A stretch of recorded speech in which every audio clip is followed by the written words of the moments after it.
Alright, Uncle Four Eyes here once again with potentially another long one. We'll see how these long form ones work better than when I'm trying to do some shorter ones. Mix it up.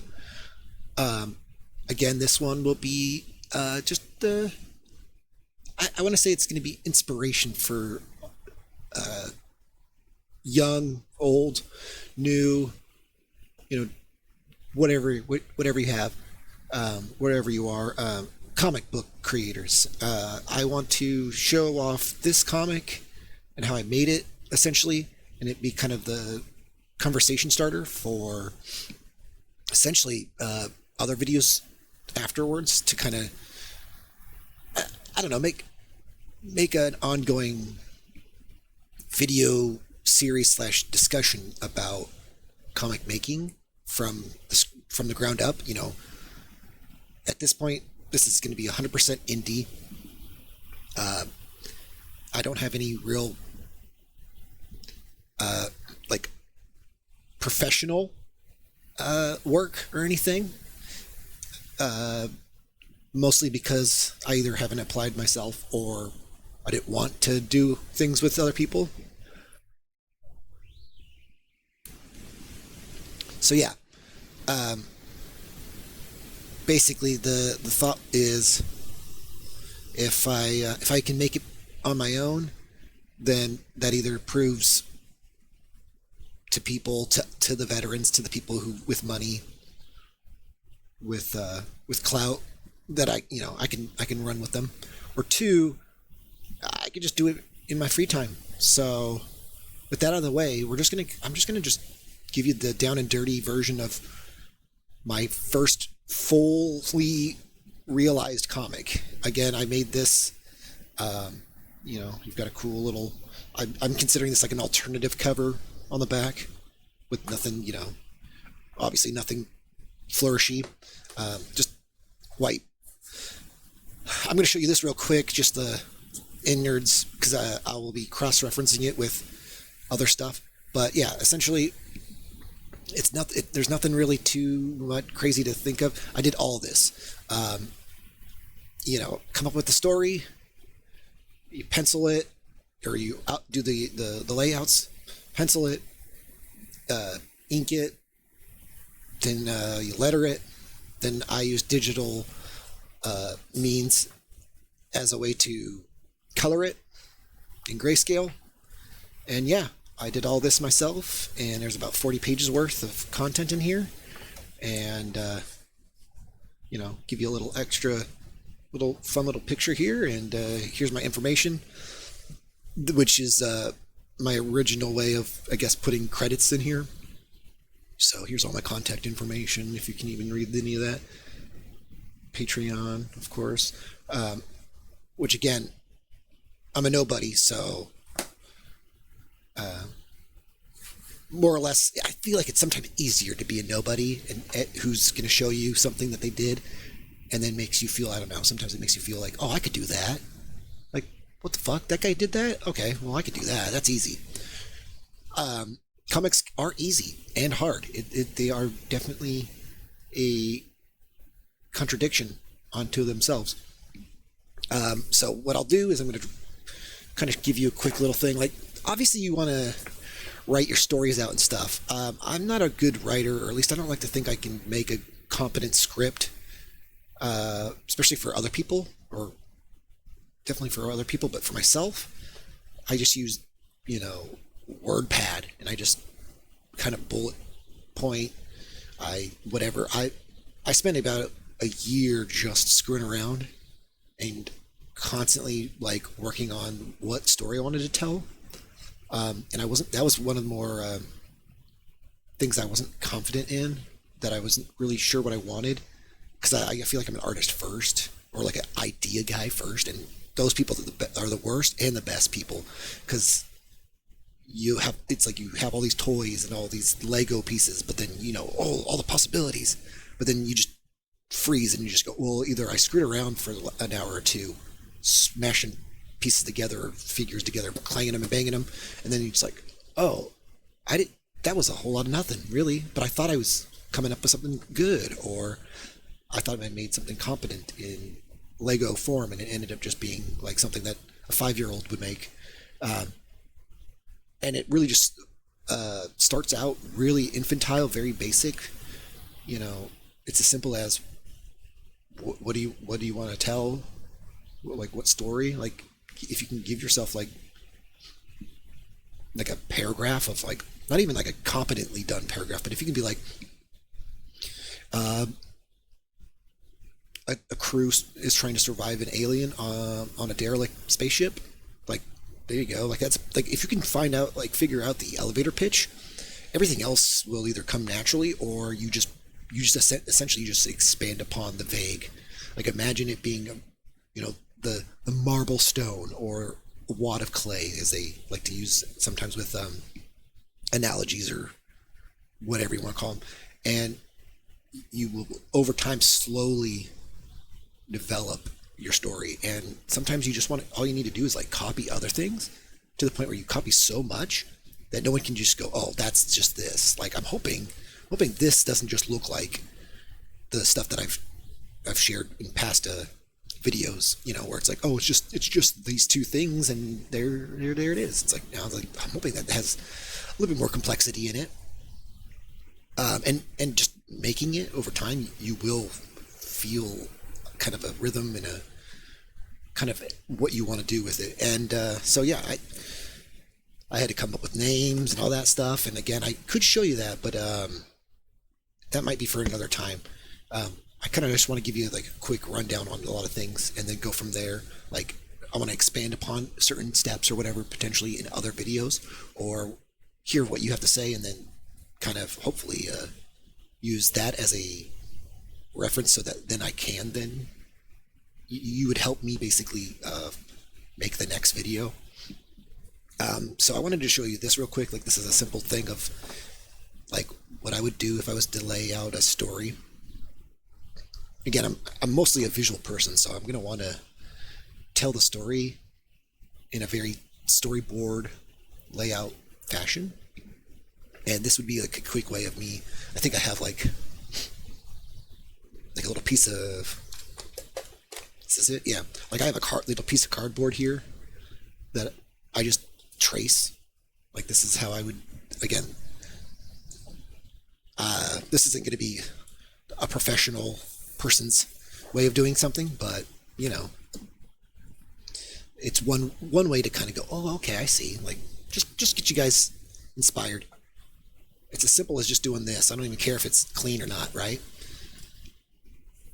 I will always, I mean, again, these aren't all identical or perfect, but all my stuff is going to be drawn in this space, but there's just enough consistency and I can kind of lay it out to where at least, look, as you can tell, there's at least 8 on a page. So this is like 1, 4, 5, 8, and so on. So you at least have a 16-page kind of breakdown on one piece of paper. And then, of course, this is going to be not printer paper, even though you could use printer paper for this step because you don't really go into anything crazy. I just like cardstock. Cardstock is your friend when it comes to drawing. And again, I'm also not using anything official. Like this is just printer paper that is cardstock. To give some context, this is a story where the character arrives in a town. Again, that's all I'm willing to tell you because, for one, I might continue doing this project, or two, I might not stick with this, but you'll have like a caption here. So I draw a little square here. You know, let's make that more clear. Again, the idea is to get the gist of what the page is going to look like. So, you know, this can be a caption for whatever. Here's like a train, not a train, a bus depot. The bus right here, charter bus. And then my character stepping out of the bus. So I feel like I wanted to kind of set that kind of pace. Again, that's the visuals. But if I was to write something like, you know, if I was going to write down here like bus depot, setting,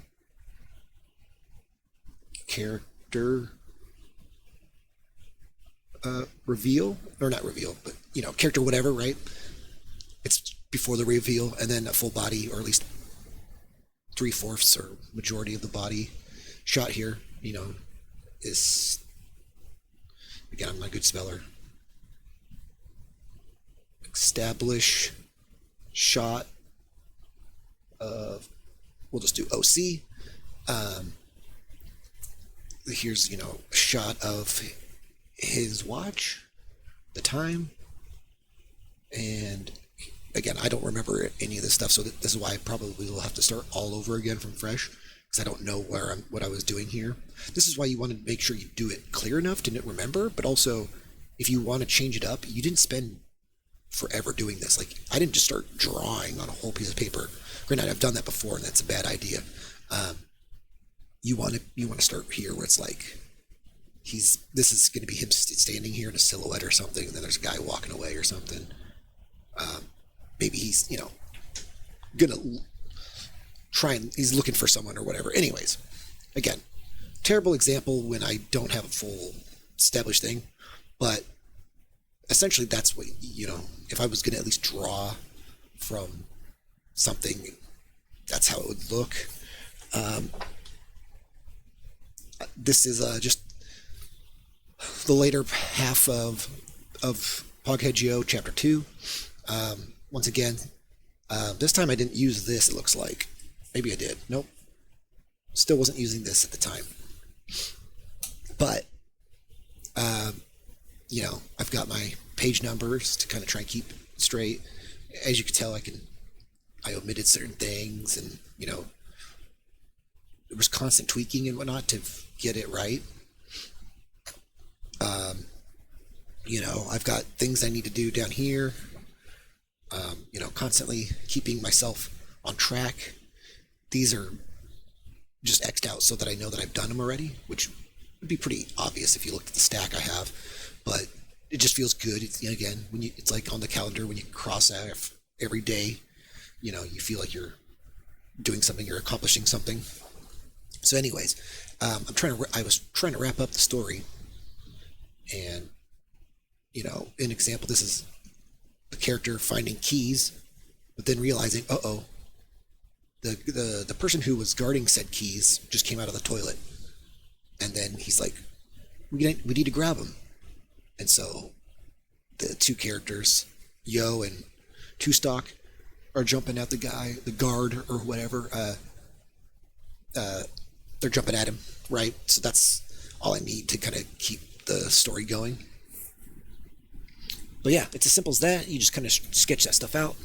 Now, that's not storyboards for the first chapter, because I don't know where those are. And I'm lucky that I found the original sketches for this. So this is another one I'm going to quickly just kind of go through, where I'll show you kind of the evolution. So I'm pretty sure I probably did an outlay. The layouts of each thing, the thumbnails, as they say them. I never understood that, because it's like, I got a pretty tiny thumbnail. I don't really want to work with anything smaller than like this-ish size, at least a couple inches. So as you can see, I didn't go into great detail on this originally. You can see where I'm just putting things in that I need.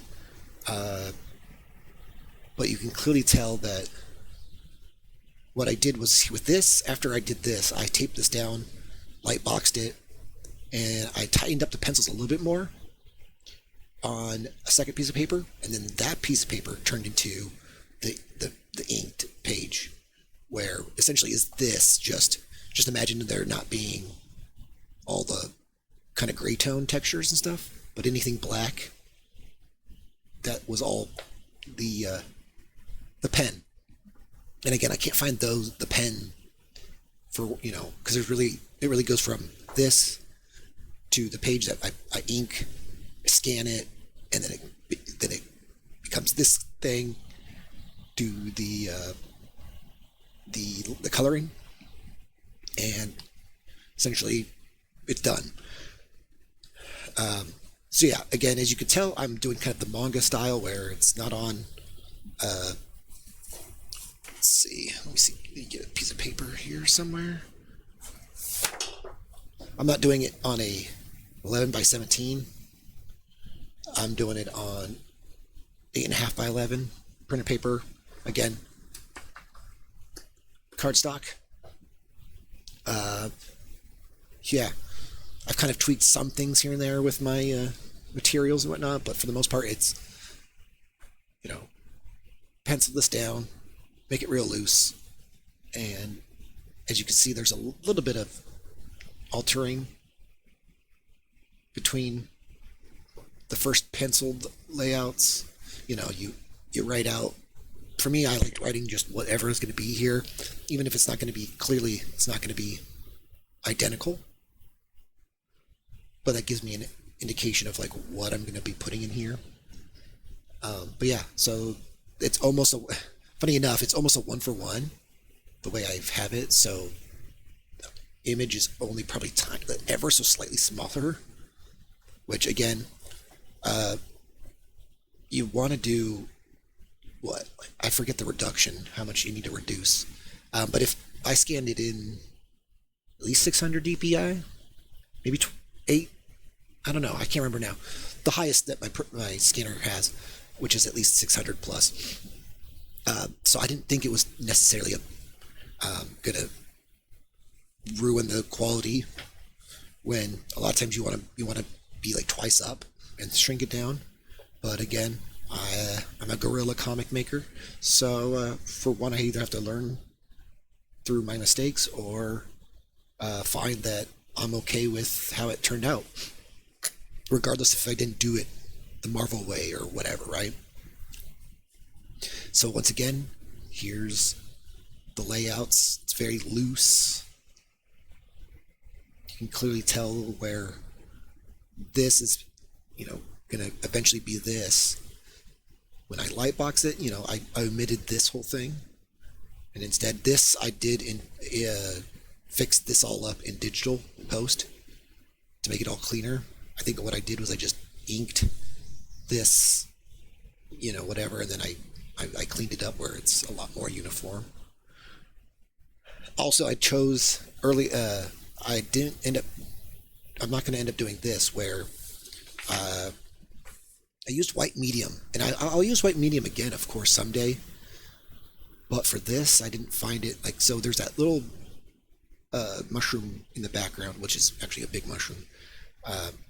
See all that little marks and stuff? That's me using white medium to cut into that black, and then the scanner picking that up and going, "What the hell is this?" It just looks kind of weird, where it just kind of beats up the line art. I don't think I'll be doing that to that capacity again, just because I didn't like how that looked, and it was kind of difficult to deal with. Here's another example, trying to pick out what should be and shouldn't be there. All this stuff kind of it's almost like it loses some of its. It looks like it's kind of in some cases it was fine with the dust or whatever. Clearly I didn't hit it with this. That's really sharp right here. But then the background, and that was the original intent was if there's no holding lines or whatever, or there's less line work in the back, it would push it to the back, and then anything that I didn't want messed with wouldn't have that effect. But essentially just kind of, I don't know, I feel again, here, I just tried doing something, and I'll probably end up executing that differently in the future. Either not on the page, I'm not going to do it on the actual page and then scan it. I'll probably do it in post and cut in using, a transparent brush or a white brush or something on my software of choice. But yeah, I just found it to be kind of disrupting a little bit. But yeah, again, we're just going through, here's dialogue. Dialogue's going to be there. Okay, well, the same. It's the same kind of staging and everything. Of course, what you see here is mostly what I ended up actually doing. So there's not. I didn't really take away anything. Like this whole texturing, again, is based on just trying to make that background look better than just it was if it was just blank. Um, I like doing things like this where you just fill the whole character's face into that space. You try and make that feel like it's seamless. Like obviously, I didn't draw his head.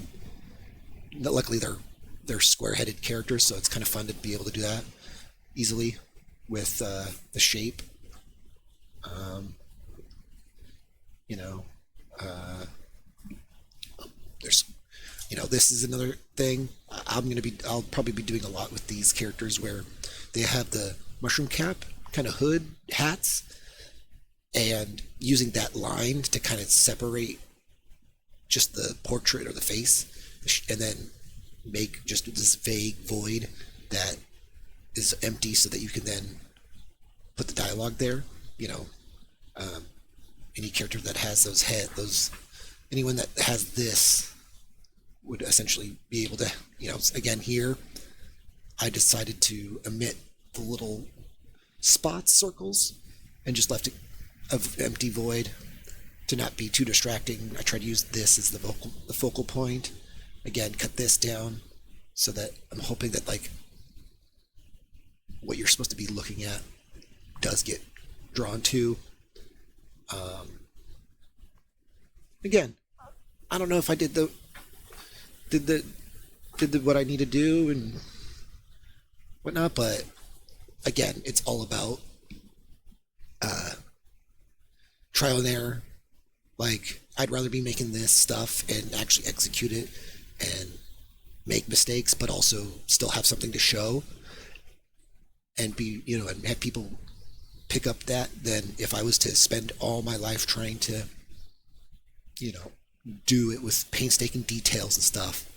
And there's tons of stuff. And of course, I didn't have an editor for myself, so I'm not, obviously, there's only so many people that could give me feedback in my life, and I use those people to great,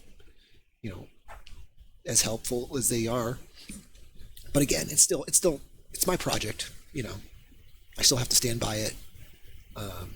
Again, I had things like this where,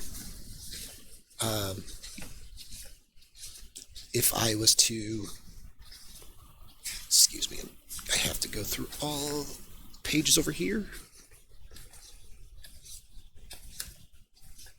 If I can find it, here it is. So like, even with like something like this, like, it's still pretty much what I wanted with everything. But even then, you could tell like I might have wanted gutters here at one point or something. I don't know. I think some of this stuff will be stuff that could arguably be better executed where there's gutters and stuff. Like, I just realized there's not too many gutters. Like this, I use as a transition for like the sun setting. So like from here on out, at least. But then I didn't do it here. But then here's some big ass gutters here. I just try to make sure each page flowed. So like you see him read, his reaction, her read, and then I tried to make these little lines. Hopefully these lines without actually having arrows in them, because otherwise it would just be very obvious. Like, because sometimes there is like an arrow or whatever that, like, I like thinking that's funny. Where if it's a confusing layout, that like the artist ends up having to draw like an arrow that just goes in the direction of something that might not be as like the conventional way. Like, oh well, they aren't going to get it. They're gonna see it wrong if I don't put an arrow. But it's just, I find that interesting. I've seen that a couple times where it's just like in this case, if I was to make like an arrows, just like this dialogue box almost have like an arrow that points down to this dialogue box or something, like to really just make it obvious that like for the which I don't know, again, teach their own, the difference between letting you just assume that's how you read it, okay, or do I just make it really painstakingly obvious that like you put an arrow and they're like, oh yeah, of course, thanks for giving me that heavy-handed hint. But yeah, everything was always trying to, again, try and make the eye lead. Again, some of these I just made like, I feel like I made giant border or gutters, and then other times I just like made no gutters at all. And it's like, what was the purpose of some of the gutter choices? Like, do I need, like, is there a reason? Like, I was told that there's time in between gutters. Like that's the theory behind like what a gutter is it's kind of helps you pace stuff. So if like for example, if these are all mostly the same size panels, but then the gutters are even, like this all should just be like bum bum bum bum bum bum bum bum bum. Pretty straightforward that way. But it's just like, okay, well, him talking. Here's a little arrow exact. Excuse me. Here's an example of like the character pointing, and then I put an arrow there. But that's an example. So like, is the pacing, bum, bum, go down here, over here, bum, straight, dum, dum, dum, dum. Like at this point, I'm just kind of just trying to like get this flow going, especially with a bunch of spreads. But yeah, it's just kind of fascinating to where like I even kind of have to look back at what I was doing and was like, what the fuck was this? Why did I feel like I wanted to do this? And most of the choices I'm still okay with. But yeah, there's just like no gutters here. So like, is this supposed to be like done? Are you supposed to read that quicker? Again, so some of the inconsistencies, or at least what I feel like, is I feel like marrying like two principles where it was like the manga, trying to do the manga thing, but also reminding myself that like, there's an American influence as well here, like indie or, 80s underground or whatever. So it's just like, what was the point of me making this huge, like why did I choose that? I don't know. Like some of these choices just seemed a little bit like, I don't know if I would have done that or executed that page that way. But if it still tells a story that you can understand and it's concise and it, like, I don't know, I feel like there's still a success story here regardless. I mean, it even comes down to the cover, where this originally was done with a different cover, or well, different execution of the cover, where I didn't have the original, or I had the working title where it was just it was the same title name, but it was done in just simple black lettering right above. But then my good friend, my homie, Poro Bato, he'll come up in future videos, I'm sure, with his help. He made a logo for me. So this is not, I didn't even make this logo. There was one other person who kind of helped do stuff because they're also an artist. But yeah, I felt like that really hit a nail on the vibes. I was trying to make sure that like this stood out amongst the background. And one way to do so is later on when I redid this cover from the original, I blurred the mushrooms. So you can kind of see how the focal point kind of looks like that depth of field effect, so that this can be nice and crisp. Of course, I picked also colors that I would hope that stood out in the front and what would recede into the back. Usually warm colors in the front, cool colors in the back, or at least all, subdued colors. Like I think that purple's a dark, subtle, like I think the saturation's lower on this. But then like this is some of the loudest color, and then of course him is orange. And he's not even colored orange, right? He's more in line with this color scheme. But if anyone knows what this is referencing color-wise, like palette, you get bonus points. Shout out down in the comments, like why is he neon orange? Why is this pink? You know, what are the? Why does this look psychedelic? There's your hint. So yeah, it's gotten to the point where I even just here's another little example of something where I even hand lettered, but using kind of a modern take on it.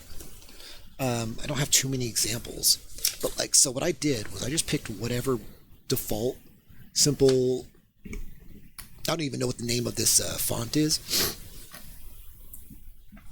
but yeah, I just kind of played with how big I wanted it to look on a page.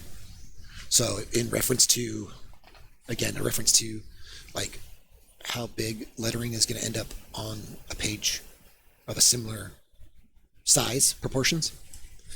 And what I ended up doing was, so again, I don't know if I'll do this again. I'm going to learn, maybe if there's a different way, I'll try. What I did was I had this, I had added this text into this area, and then I just turned off the layer that had the art on it, but the text was in place where I wanted it. And what I do is it would just be printed like this. So let's say I wanted this to be where it is on the page. So like just imagine this is where I need it right here in the orientation that it is, and I have something down here, and it's supposed to look whatever for whatever reason, you know. Like let's use this. Say a little village Pogton, home of the Poggles. Let's say that was supposed to be there, right? I would just position it on the document here, but then I turn this layer off to where it's empty, and it would just have this.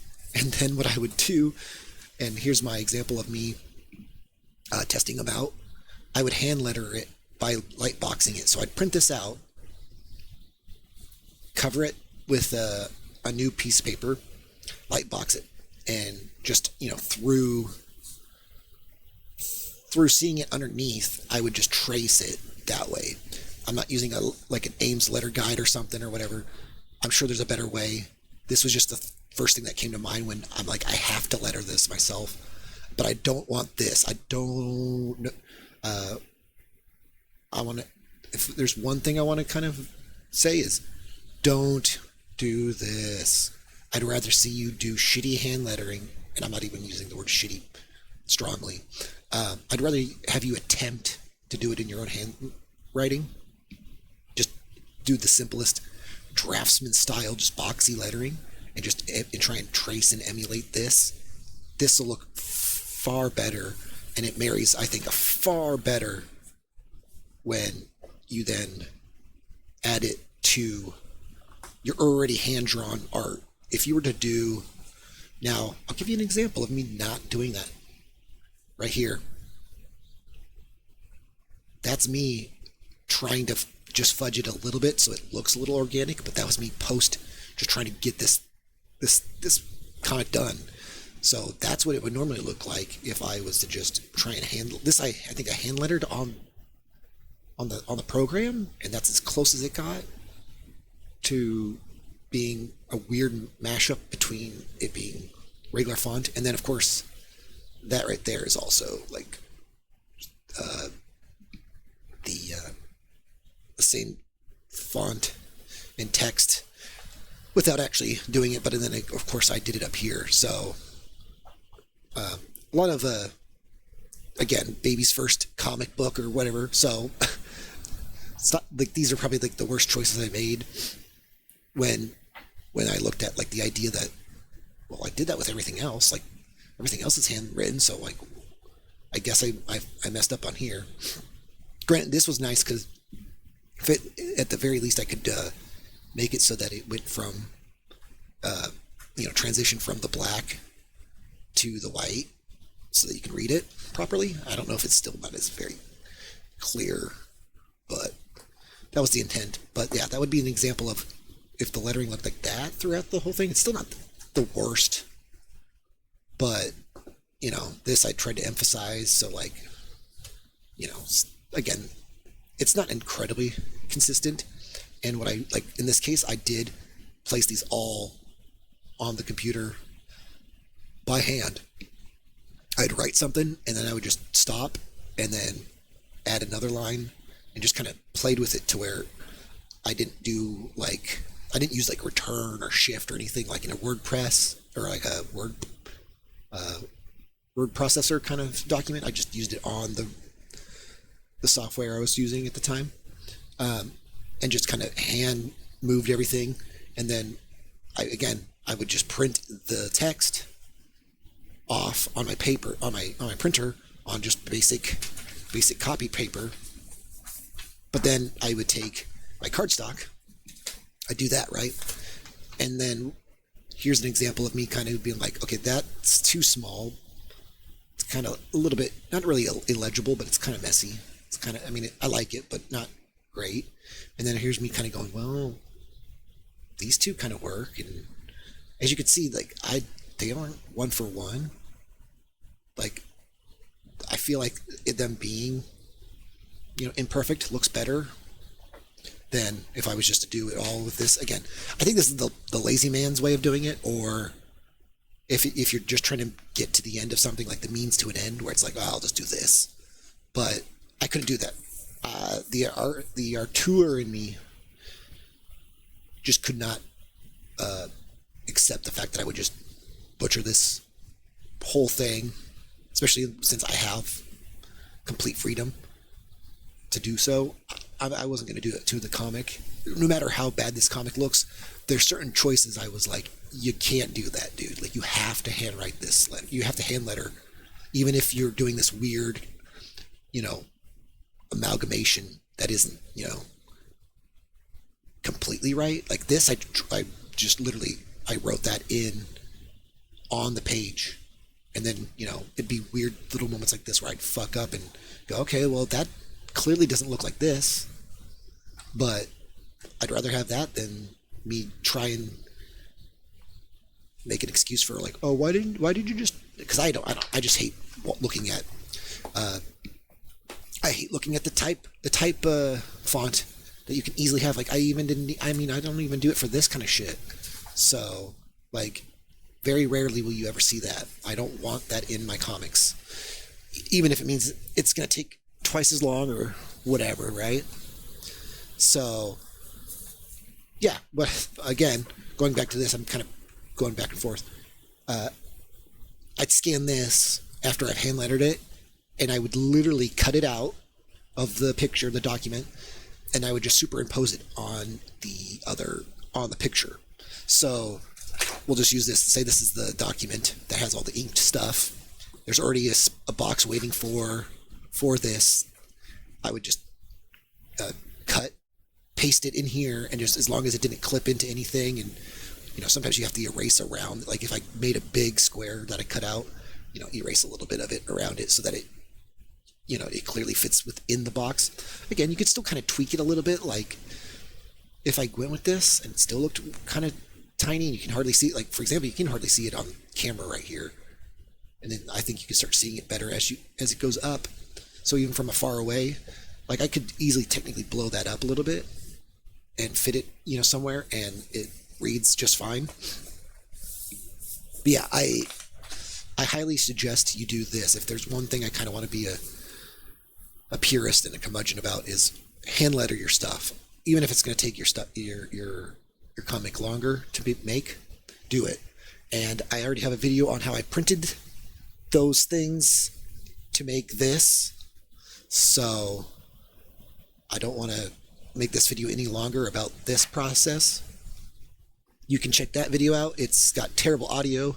I'm hoping I'm fixing the audio issues as I come up with more videos along the way. And once again, I'm going to do a little like just to show you kind of what I'm doing. Here's like chapter 2. Yes, I am making more comics, or more of this comic. So let me kind of intrigue you by going, wow, there's more characters. Oh, look at, he's drawn the same character multiple times. Like, again, this isn't a drawing tutorial or anything, but get used to your get used to your characters. I spent what felt like about a year or two making one comic, but within that, I also drew the hell out of my main characters. And so, again, this is a good example. That's what it looks like when I ink it. That's going to get scanned. You know, before that, it looks like this, and then I sketch it out a little bit more. You know, I kind of slowly sketch it out even more and more and more. Oh, there you go. There's a, so like, that's a little vague. This last one, again, oh, duh, might as well just show it to you. So, I got an example here. Again, spoilers. So going back to the penciling, here's my pencil, here's the ink. I just literally light boxed, and this is what's going to get scanned. Now I did use some of that white medium again, but sparingly and for a strategic purpose or not, you know, for a reason. You know, I know where dialogue boxes are going to go, so those got drawn or whatever. But yeah, as you can see, it's not one for one. I do tighten up things, change a little thing up here and there. You know, like I don't care to draw, for example, I don't care to draw the polka dots here or do the classic X thing and then actually commit to something that aesthetically looks better or actually has more detail when I actually get to this process. Otherwise, it's just going to, I just want to do this. And then it turns into that. So that's another example of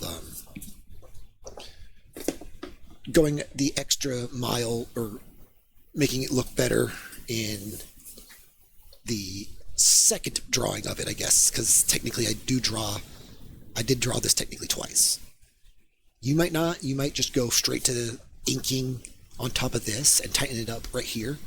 But, you know, when I do stuff like this, I feel like I need to at least draw out the fingers a little bit more. Then I like to think that if this gets, basically with the way I think the process should be is that if I fuck up, I don't have to redraw this whole thing again. What I do is I just retrace this. So I flesh this out, don't ink it. It'll always stay this way, just like with the first chapter. So when I do outline it and, you know, trace it, the traced piece of paper is the only thing I chuck. But I still have this intact so that I can then go, oh, I fucked up. All right, get a new piece of paper, start all over again. And I think I've only done that a couple times. I think it's because of that process I've managed to get it to where it looks almost the way I want it. But I have room. There's room for error. There's no room for error if you just go straight to that. Now, not saying, you know, I've done that too as well, where I've drawn right on the page. Again, since it's my process, I want to do that more or less. I don't really want to show you anything in case it's in case I don't have permission to do so. But let's just say I submitted something that had 11 by 17 art that was then originally it was blue lined, and then I tightened it up with pencils, and then I inked it all on that one 11 by 17 Bristol paper. Then I omitted the blue line because I'm a monster and I like this and being able to clearly see everything. And I'd rather have this be messy and sloppy. And I draw with this monster. You know, there's no room really for fine details. I mean, there is. You know, if you ever used Parallel Pen, it has kind of a parallel pen effect on it. Also, but it allows you to not really get into the minutia early on. Deals with like most of the bigger stuff first, and then you can then come in and tighten it up with over here with, you know, a pencil that is obviously more inclined to be smaller and more detail orientated. Anyways, this video is long, and I'm sure it's obnoxious to every other person who's going to come across it. But yeah, that's in a nutshell, that's how I kind of go about making comics. And if any of that even resonates at all with you, like that's awesome. I want people to feel like they can make comics no matter how much they feel like it's insurmountable or impossible or whatever. Like fuck that. Like that, take that energy and throw it away, because you should be making and just go along with it. Just go with it. Go with the flow, with errors and all, and make this. I will probably want to make a definitive director's cut style thing one of these days with this stuff, and make a nice fully, once the whole story is done. By the way, it's going to most likely have 3 installments, so 3 of these books, and I'm already on the second one, and the second one's getting close, so I only really have one more book left to really then say, oh, I could make a hardbound trade paper book, like a graphic novel sized, thing, make it all look nice, get someone to, pay someone maybe to design it better, kickstart it, whatever.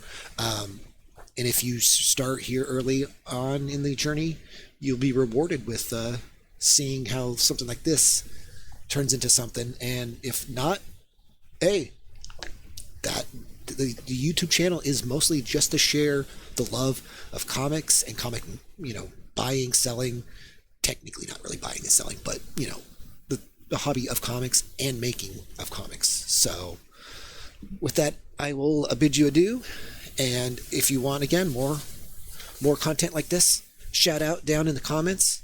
I'd love to get more insight into what I should be focusing my efforts on. If not, just come by to look at some of the videos that just are just random, comic oddities or whatever. And I'll see you in the next one. 4 Eyes.